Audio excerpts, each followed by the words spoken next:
Bonjour. Coup d'État dans la chambre familiale au Gabon et l'intensification de l'hypothèse de l'effet contagion au Cameroun après la vague des putsch anti-France-africains d'Afrique de l'Ouest. Depuis les coups d'État au Mali, au Burkina Faso, en Guinée et au Niger, beaucoup se disent que ce printemps militaire négro-africain pourrait affecter aussi le Cameroun. Avec les événements au Gabon, le débat a pris une autre ampleur puisqu'en face, il y a ceux qui soutiennent que le Cameroun reste le Cameroun. Alors ce matin, nous mettons aussi cette discussion politico-scientifique au centre de notre bavardage du jour. Le Cameroun peut-il être contaminé par le printemps militaire négro-africain? Notre pays peut-il échapper au renversement du pouvoir civil par les militaires ou d'autres groupes armés? Avant de répondre à cette question, commençons par expliciter quelques préalables. D'abord, c'est quoi un coup d'État? Un coup d'État, c'est une prise illégale et brutale du pouvoir par l'armée ou par une autorité politique bénéficiant de son soutien. Parfois, dans son appréhension extensive, on peut aussi parler de coup d'État lorsque l'exécutif s'empare illégalement du pouvoir, car dans ce cas, il utilise généralement la répression pour mater les contestataires. Par contre, lorsque c'est le peuple qui renverse un pouvoir, on ne parle pas de coup d'État, mais de révolution.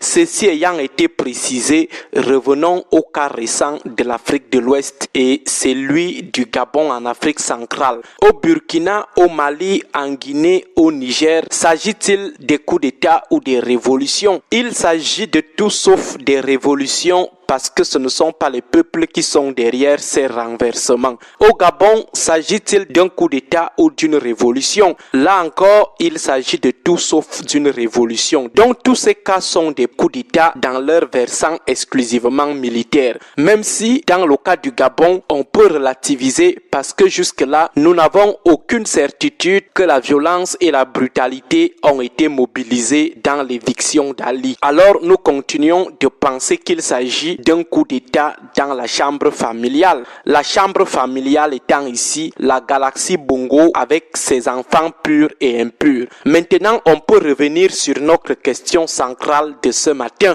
Le Cameroun peut-il être contaminé par le printemps militaire négro-africain? Pour répondre à cette question, il est important de considérer les précisions que nous venons de faire et reformuler bien la question. Alors, le Cameroun peut-il aussi connaître un putsch comme en Afrique de l'Ouest ou alors peut-il connaître un coup d'État dans la chambre familiale comme au Gabon? Nous disons non et non. En l'état, le Cameroun ne peut connaître ni l'un ni l'autre. Dans le cas d'un putsch style Afrique de l'Ouest, c'est quasi impossible car l'organisation de l'administration militaire, le système de rang est à l'origine des réseaux de loyauté et de dépendance au système qui nourrit, le fractionnement des corps pour des besoins d'homéostasie du système militaire et l'hypermilitarisation de la garde du président rendent l'effet contagion difficile. Concernant le cas du coup d'État dans la chambre familiale style Gabon, c'est toujours difficile parce que la galaxie Biya n'est pas compacte, linéaire comme celle de Bongo. Celle de Biya est fractionnée avec une seule personne qui fait l'unité voire l'unanimité, le lion central. Et c'est ce qui fait d'ailleurs la force de l'équilibre de cette galaxie. Le fractionnement, le fractionnalisme interne et les antagonismes internes constituent même la trame de fond de l'équilibre du système Biya. Chaque faction redoute la réaction de l'autre et ça fait l'équilibre. Qui peut donc prendre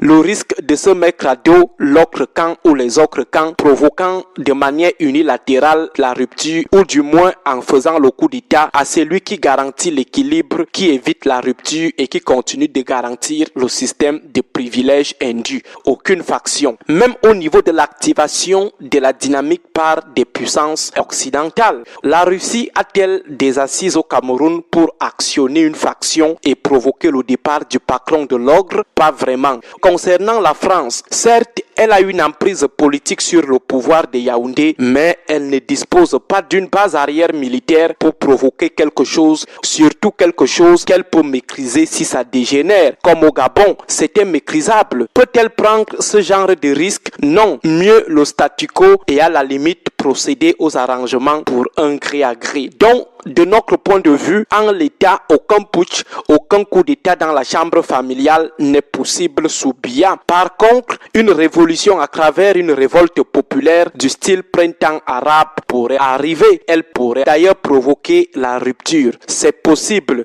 Une guerre civile à partir de la périphérie et sur la base communautaire est aussi possible. Style guérilla du Nozo, mais désectoriser, une résistance armée qui sort de la périphérie pour atteindre le centre avec des ralliements progressifs des factions politiques et des acteurs militaires. Mais l'hypothèse dont la matérialisation est la plus évidente est la prise du pouvoir par les militaires, non pas dans le sens du renversement de Biya, mais dans le contrôle de son héritage en cas de vacances. À peu près ce qu'a dit un communicant du RDPC sur le plateau d'Equinox en diluant les intentions nourries avec un rognage de l'affaire au MRC. Sinon, dans l'ensemble, l'hypothèse de la prise du pouvoir par le militaire en cas de vacances qui transpirait dans son propos reste la grande probabilité si on veut rester dans les hypothèses des pouvoirs militaires. Bonne journée à tous. Radio Equinox 93 FM, 93 FM, la chaîne du peuple. 93 FM, la chaîne du peuple. La chaîne du peuple.